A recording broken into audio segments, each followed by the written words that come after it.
Mga Everest owners dyan, alam nyo ba na itong Ford Everest meron siyang automatic closing doors? I got you ulit.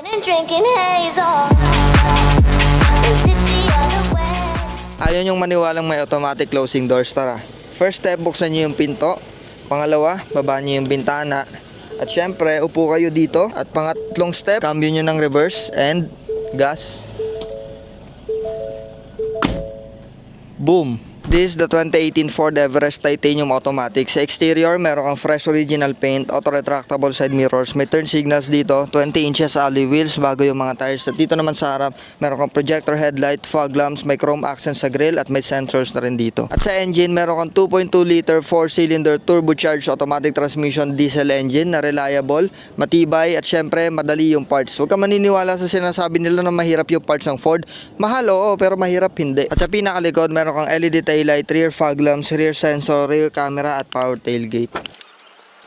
At sa trunk, maluwag ang trunk space at foldable yung third row seat.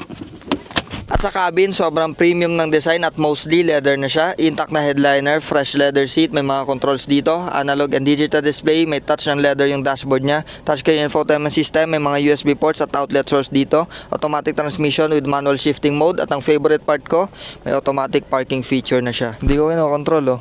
Diba? Wala. Mas tuwid pa mag-park sa tao to. Angas, di ba? At sa second row, maluwag ang leg, shoulder, and headroom. 6 foot ang height ko. Meron siyang air vents, aircon controls, outlet source, at armrest with 2.